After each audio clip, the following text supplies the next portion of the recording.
Rise and shine, sleepyhead. It is, well, for me, I'm getting ready to end up going to do the morning cardio, but I think it's probably a good idea every so often to do a morning non-pumped check, just as a little bit of a baseline. Because, I mean, of course, like I find epic lighting or whatever, plus being pumped up in the gym, you really do look fucking a couple steps freakier than your baseline build. So I think it's always a good idea to see how you look in the morning. No food in your stomach, just I mean, it's your fucking baseline build. It'll kind of give you a little bit of a, well, let's just say this. I mean, you got to realize and internalize the fact that, like, in the morning, fasted, not no fancy lighting, whatever, that's how you really look. Like, that's your build. I'm not saying that to be mean or whatever, but if you can actually get grounded in reality and understand that, then I think it'll give you a better chance to not be so prone to, self-image issues, body dysmorphia style, right? Because some dude who maybe doesn't necessarily have such a firm grasp on that reality, he can kind of internalize how he looks as his pumped up state. So him pumped up, if that's his normal, and he considers that to be normal, he considers that to be his baseline, then in any other circumstance, like, so for him, pumped up, perfect lighting, veiny as all hell, that's his baseline. So if that's what he considers his baseline in his fucking mind, then when he sees himself without a pump, he's going to be like, oh, oh man, boo, and it's just foolish. So I think you get what I'm trying to say, understand that when you're pumped up and crazy lighting, that's just you looking extra crazy. That's not you looking normal. Don't forget it. But let's run through some mandatories here.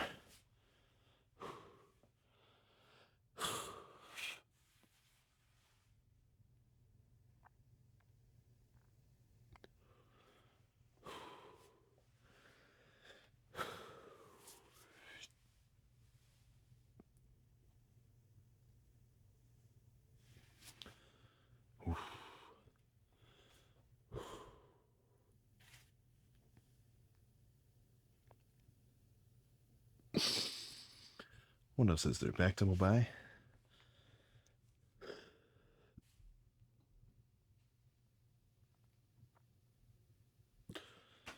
Oh my goodness. So, after morning cardio, you kind of do get a little bit of an extra pump. So if I were to like do this little pump check after I'd done my cardio, just from having my heart pumping and blood flow and everything else, I'll probably be a little bit extra vascular. I think the main idea I'm trying to say in this little pre-back day intermission is, understand that when you're pumped, you're pumped. Don't confuse that with just your normal state. I think that'll help you have an easier time mentally. And then before we get in the car, I think it's day, fuck, is it day 6 or 7? I can't remember. Either way. So the hostile sups today only. So I guess this only matters if you're watching this the day of. If you're watching this video and it says more than like, if it says posted 3 weeks ago, I guess you could just skip this part. But free shipping for all the folks close to me, United States and Canada. So keep that in mind. I'll put all those little bits of info and codes and links in the description. But let's get in the car, which for me was actually me yesterday, but yeah, whatever. So let's see what I have to say there. All right, and like clockwork, we are back in the car on the way to annihilate and selectively and effectively destroy the fibers of muscle making up my lats, mid-traps, rhomboids, teres major, any other fancy little anatomical name which you want to get into. Basic gist: beat back into a pulp. Into a freaking pulp. But not for its own sake. It's because after it gets beaten down, then it can rebuild itself stronger. And that's not just muscles, man. That's life. That is freaking life. You know, you get off the horse, you get knocked down, you go from that it's so over to the we're so back. That's how it's done. That is how it's freaking done. But 7:08, gym closes at 8. So if I had any more muscle groups to do, like if this were a leg day and I had this time constraint, that's too little. That's not enough time for me to get a good leg day in. I mean, I could probably do the sets, but I need a couple of minutes before my heavy squats. Like going back and forth between leg extensions and leg curls and like RDLs, stuff like that. There's not really much of a, an intermission. The lift sort of just goes on. Like when I do back today, it's a couple sets of pull downs of some variety, and then move on to this, move on to that, do a little this, just back to back to back. But with legs, I do need to kind of take a couple of minutes because it requires its own little bit of a warm up. Plate, 2 plates, 3, whatever. Just plus I got to get in the zone. But one muscle and a well, I guess not that simple, but you don't have to squat, so it's a little simpler than quads. Let's call it a simply approachable lift, like back. Even if I've only got 30 minutes, that's enough time. That's enough time for me to get a good pump, a good amount of solid working, stimulating sets in. Because by the time I've done, what's going to end up being maybe 5 or 6 just by guessing. I won't really be sure until I get in there. But, once those are done and I didn't waste too much time and I actually, took a rest period and then did another set, took a rest period, another set. If I do that in a actual normal pace and I don't sit around chatting in between sets, then I should be finished reasonably quickly. There's no point doing one muscle for, this is not 100% fact, of course, but let's just say an extreme version. There's no point sitting in here and doing 2 hours worth of back. I'm not exactly certain that's the best way to go about it. Because I feel like you want to do as many working sets as necessary to fully stimulate the muscle, get a solid pump, and then, to do any more is just kind of to do some fluff work. But I think that that's not really the situation that most people are in.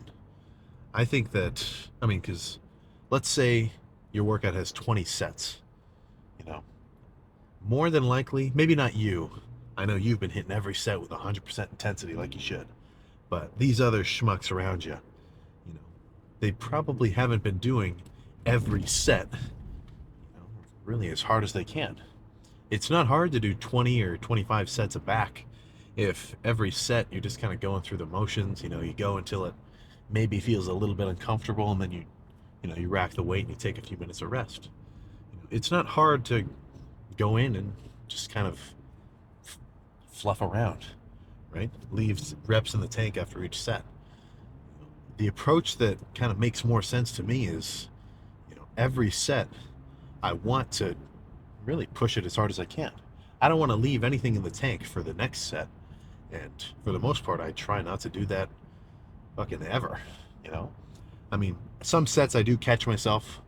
I stopped doing curls if I know I could have maybe got a few more. Stuff like that, but I try not to.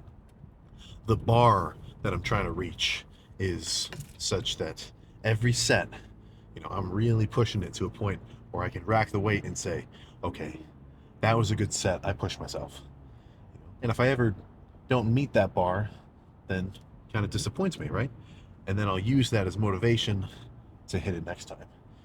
If I go in and I do a bullshit set for the set number 1, then, if I've got any self-respect as a lifter, that should make me think, what the fuck was that? And then the next set will be harder. You know, I've had that happen a pretty good number of times. So let's may not have too much time for dilly-dallying. If I'm in there too long, they might kick me out before the pose down, and we'll have to bust out a parking lot shot. Nothing wrong with that though, as long as the pump is there. The scenery of the pump check couldn't matter less. So let's just get hyped up and get started. I probably wouldn't start every back day off like this, but at this particular gym, this is just what I like starting with. You know, that's kind of the reason why I have so many different memberships, why I go every to like a different gym every couple of friggin' days. Not only just because it's kind of fun going to different gyms, totally different environment, different people, but also different equipment at your disposal. So with everything they've got here, this little cable single arm pull down setup is my favorite opener, at least for now. So if I were to kind of sum up what I'm thinking about as I'm doing these reps, I'd say there's really only two moments. Well, let's call it three aspects that I'm thinking about. For one thing, I'm thinking about not using my biceps or my forearms. That's why I got these fucking hostile padded straps on. You know, I think if you're not using straps on back days, you are leaving a ton of contraction and isolation on the table. But it's enough of that. So I'm focusing on not using my biceps or my forearms at all. When I'm at this top stretch position, I'm trying to open up my shoulder blade. Like I want it to feel like my shoulder blade way in the back is fucking opening up like it's gonna get ripped off. And then, you know, solid squeeze at the bottom. Like even when I get to the point where I can't actually move the weight any further, I want to just flex for an extra moment. Then get a little bit of partials in at the end, and that's it.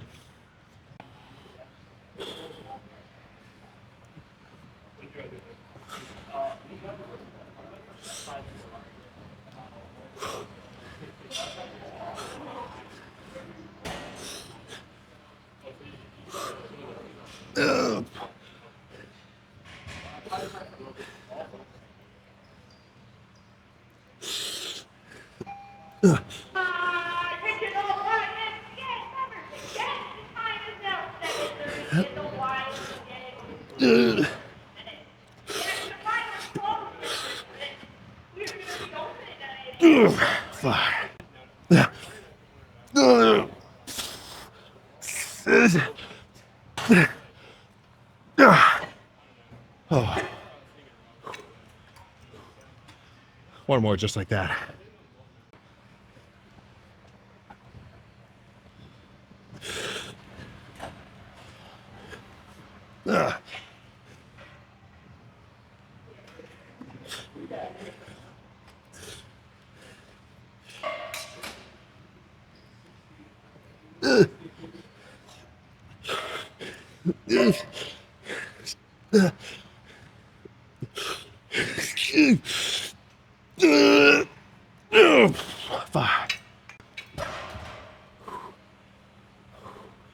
Okay. My right arm could have got a few more than the left one, but my left lat is slacking a little bit behind the right one. So left one to failure, and by matching the reps on the right to the left, to the weaker side, then the right one will get held back just slightly for the left one to come up, but not surpass the stronger right one its size. And that can be applied to fucking any single-sided movement you do. But let's do some rows. We'll probably come back to this. So this rowing machine has actually grown on me. I didn't really love it for a long time, but I don't know. I mean, some machines I just don't really have necessarily the best. Well, let's just say I don't give them an awesome reputation in my mind. For whatever reason, you know, maybe I did it once and I didn't like it, but that's no reason not to try it again later on. You know, there's only so many pieces of equipment at your gym. So, you know, maybe one day that you tried like a specific machine lat pull down, you just weren't really, I don't know, you weren't really into it or something. Maybe you tried it again the next day, it would have felt good. So if you know a machine or a movement that you haven't liked for a long time, but you also haven't done it for a long time, make this your cue to maybe throw it in next time. Worst case scenario, you say, Sam, you're a fucking idiot. I knew I wouldn't like that. But best case scenario, whoa, this preacher curl feels sweet. You know, some shit like that. But enough yapping. Full stack, neutral grip. And when I do these rows, I want to squeeze my shoulders and my elbows together, but not down here low by my side. I want to pull them up a little bit higher so I can bias my upper mid back instead of my lats. At least, you know, a little.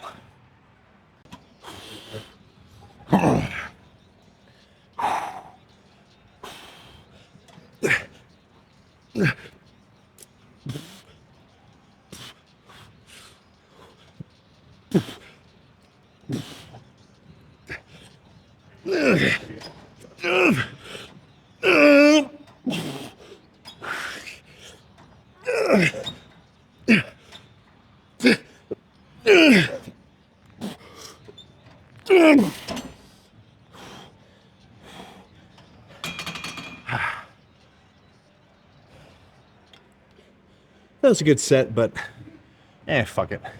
I don't want to do another one here. Let's do a single arm cable row I like. All right, I've never done this specific kind of row. The setup is just a bench offset from the cable, and to keep the bench from sliding, I've got a 45-pound plate acting as a spacer. But what I wanted to do first was come over here, grab onto just the upright for support, and then do rows like this. But I think the more often you can do a chest supported row, I'm not saying bent over rows and cable rows are bad. I love seated cable rows, but you can get a lot of, well, let's say you can take a lot of muscles out of the equation by having your chest supported. If I were to do these sets just standing here like this, I'm using my lower back and using my legs a ton. Got a lot of pressure on my arm because I'm trying to, you know, all the weight I have to support it myself. But with this setup, I can transfer all that load just through my torso into the bench. And the less work, the less force I have to exert apart from the actual intended work for the set, the better. That's why I don't like deadlifts. You know, if it's my back day and I were to do 2 really heavy sets of deadlifts, sure, I'm gonna work my lats and traps and lower back erectors, everything.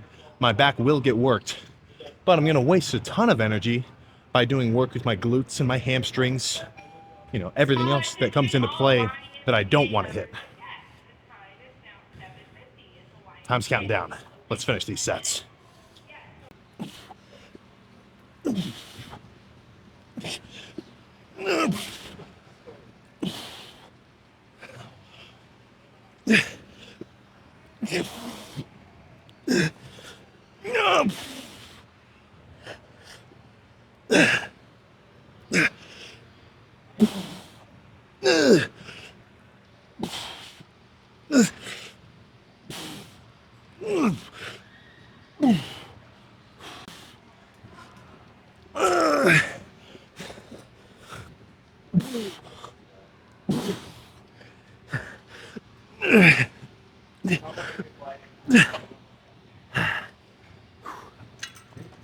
Okay.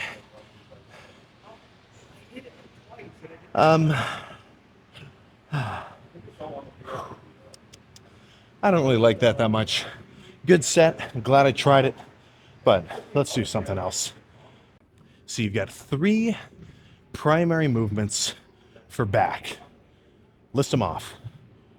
Rows, rowing base movements, pull downs, and I guess pretty close to pull downs in category is pullovers.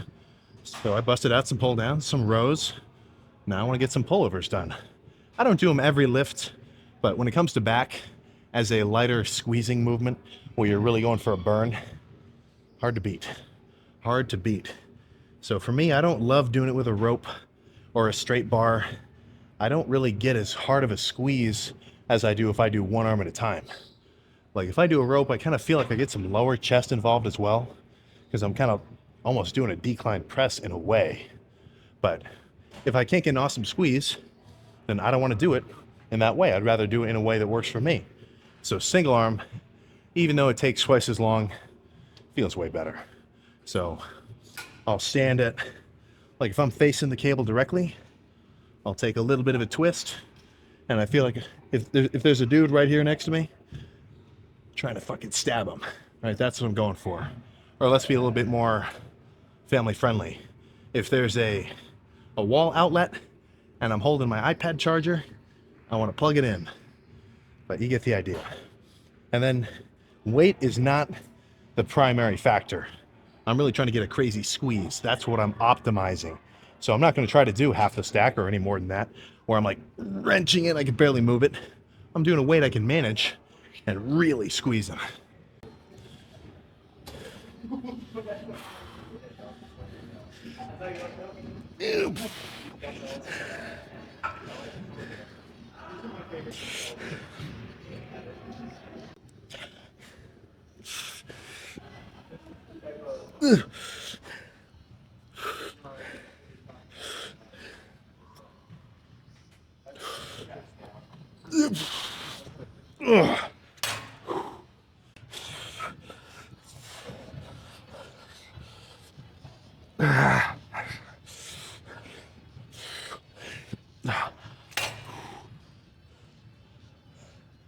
Okay. I think back's complete. Let's check the pump and roll before they kick my ass out of here. All right, so technically I'm here overtime. They just announced a little close, so I gotta get out of here. But I'm not gonna not check the pump. Are you crazy? Are you freaking crazy? There we go. Sweet. So not too much in terms of volume. I couldn't find my straps. I lost them. But let's see how these look. Oh my goodness. My lats were freaking on fire on that last set of pullovers. And I can feel a stretch in my mid traps that I hadn't felt for a while from those seated machine rows. Because getting to like doing rows and like you get to here, that's whatever. But with those ones, I was really trying to like stretch out my whole fucking mid back. Because I mean, I probably can't even describe it. I'd have to add some anatomy images right here, which I know I'm not going to do in post processing. But you know, your shoulder blades get moved around in a lot of ways. Really, any time that your shoulder gets fucking moved around in any kind of like pulling action, that's your back.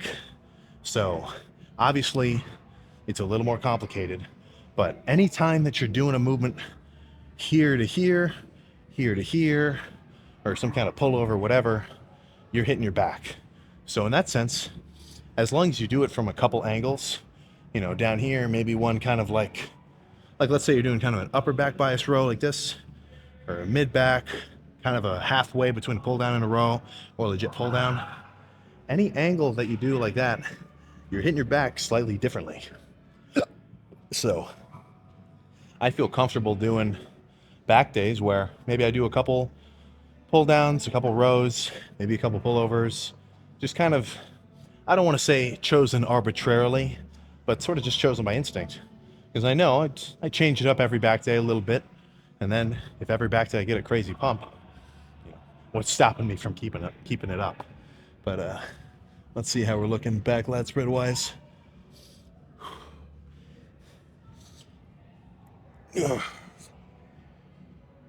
Oh goodness.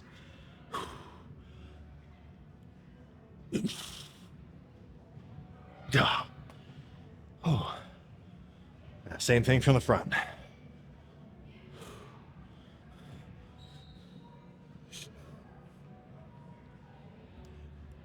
Oh goodness.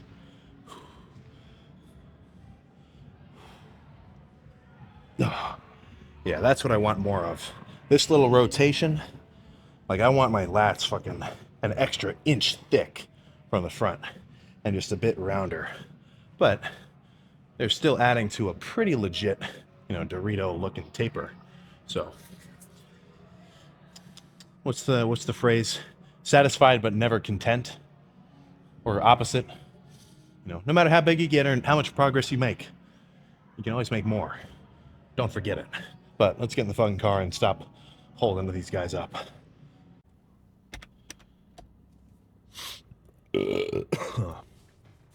I feel like Mappa with the delayed video last night. Whoopsies. Whoopsie daisy. Regularly scheduled programming. Or, well, yeah, regularly scheduled programming. Back, gosh. Hey, holy shit. Back. That was a good one. Those, yeah. I liked everything about that. I will say, now I know that that little bench, kind of incliney cable single arm row, a little bit too out there. It was just a little bit too out there. But, you know, glad I tried it. Though that kind of did go against what I would typically call my natural instincts of judgment of whether or not a lift is worth setting up or not. I'm sure it's some kind of formula, but once you have multiple pieces of equipment and benches and moving parts and like using a plate to like balance stuff, for the most part, I'd say you're going a little overboard. You're dipping into the area of overcomplication, you know. So don't let yourself get too excited by fancy pants, grips, and handles and attachments. You know, fucking just grab a D handle, straight bar pull down, wide bar or wide neutral grip pull down. Love that one. You know, and just do your shit. I see this a lot. Putting D handles on to specific machines. Like, imagine if I did those cable rows or those machine rows, and I threw some D handles onto it. I won't say that's not all right, in my opinion. I mean, all this shit I'm saying is my opinion, but sometimes it's a little bit unnecessary, I think. But other times I like it a lot. You know, sometimes on a preacher bench, like a machine bicep preacher curl, I do like grabbing an extra D handle, slapping it on the well, I guess the machine's handle itself, and then doing curls like that. Because, you know, what happens is when I grab onto that actual machine handle and I do preacher curls, it kind of just puts my wrists in a little bit of an awkward position, and I just don't love it. I just don't really freaking love it. But if I add a D handle, it gives me a little bit more freedom of rotation, and then, you know, I like it. So use your best judgment. Use your best judgment when it comes to setting stuff up. But, you know, another thing, sometimes you're not going to have the equipment available to set that kind of stuff up. So if you've got a really rigid routine, like you have to start with lat pull downs, and then you have to do bent over dumbbell rows on a bench on like a specific angle. You know, if you get real locked into a routine like that and someone's taking the equipment that you want, are you just going to stand around for 10 minutes and wait for it to open up? Of course, you can always ask to work in, but, you know, sometimes people do not like it. Sometimes people don't want to work in. That's, yeah, fuck. If you're at a college rec center, or I guess if you're at a tight-knit gym, then you're a little bit fucking spoiled, man. You know, when I'm at my college gym, anybody fucking works in with everybody. It's fun. I'll see 8 dudes on a leg extension. I'll see a 4-man rotation on a lat pull down. You know, I'll see shit like that all the time. But when I go to public gyms, dude, people are stingy. They don't fucking want to work in. They don't want to talk to anybody. So if you have started lifting at your college rec center, I'll tell you this: enjoy it while it lasts. Because if you get out in the real world, I feel like people are just not as nice. They're just not as open to, what do you call it, a cool gym community. But then again, that's not everybody. That's just a little bit of something I've noticed. And that's not all the time either. You know, I've gone to gyms where the dudes in there are fucking ballers. But, you know, rule of equilibrium: for every baller, there's a chump. Maybe not chump. Chump's maybe not the right word, but you get what I'm saying. You get what I'm freaking saying. So, nothing else to discuss lift-wise. Solid pump, good amount of fatigue. You know, I'm gonna have a good night's rest tonight. The pre-lift meal was 2 packs of ramen and a ribeye. I wish I could have eaten that a little bit earlier. I kind of had that like 30 minutes before the lift. It didn't make me feel sick or anything. Usually lifting right before, no. Usually eating right before the lift, even if it's a big meal, usually doesn't mess with me. I remember one time I had a fucking huge meal. I don't remember what it was. It was some combination of like dining hall turkey, rice, and I can't remember anything else. But I remember feeling like total shit. But then again, that was only one lift out of, I don't know, at least a couple of hundred where I've had a meal like right there. But I don't know if I can really confirm this, but I'm pretty sure having food in your stomach when you take your pre, or actually not, I'm pretty sure, I'm confident that I've heard this before. I don't know if I can necessarily speak for it, but having a lot of food in your stomach right when you drink your pre, it'll kind of just slow the process. I feel like that's kind of why it's like when you get drunk on an empty stomach. Obviously, I am not speaking from experience. Look at all the shit that you do, and if anything doesn't correlate to gains, try to cut it out of your lifestyle. That's my stance with let's just call it bar hopping. But fuck, oh yeah. So not only is eating a big ass meal before you go to the gym potentially going to detriment you by reducing the effects of your pre-workout, or at least the speed at which you actually be able to absorb it, I can say with certainty it's going to make you feel the caffeine a little bit less, because I know that when you take caffeine on an empty stomach, I mean, it fucking hits you like a brick. So not only is it going to affect that, but it's actually going to fucking affect the pump.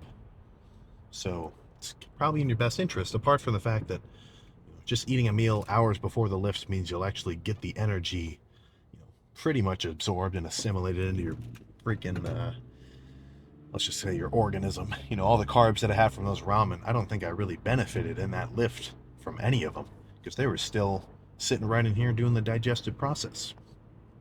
So I think main idea I'm trying to get at, maybe limit your meal time in terms of its proximity to the lift to hour and a half, maybe hour at the least to the lift. But on the opposite spectrum, you're not going to want to eat like 3 hours before the lift and eat nothing else. I guess if you're really full, you're actually eating like a bulk, you'll be all right. But I think there's probably a sweet spot where you want a big meal before training, where you will have digested it and actually got the energy from it to help you on your lift, but not still be digesting it and have it kind of interfere with the pump process. So take with that what you will. If you've ever gone into the gym and you've kind of felt like shit, you're like, oh, and you don't know why, maybe if you had two, I don't know what kind of meal you guys eat. What was your last meal? You can leave that down below. I'm interested, and don't hold back if it was something weird too. That is, don't feel self-conscious. When you see the next full day of eating video, you'll see what I'm talking about.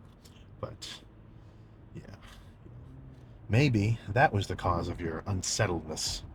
And anything that's going to interfere with your overall feeling and just well-being in the gym, typically not a good thing.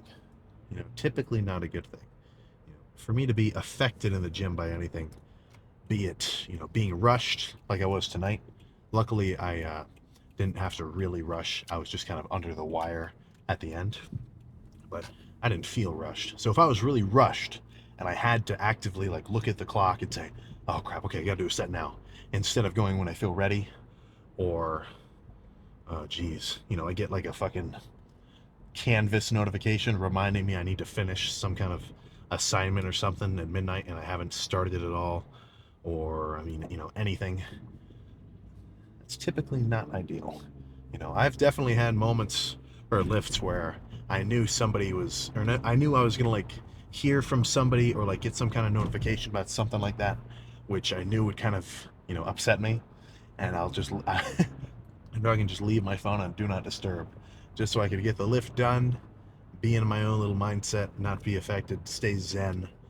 And then once the lift is all over, I check the pump, then I can check my phone and see all the bullshit that's going on, which would have probably at least taken up a pretty large majority of my mental processes in the gym, and it would have distracted me from the zone that I was trying to get in.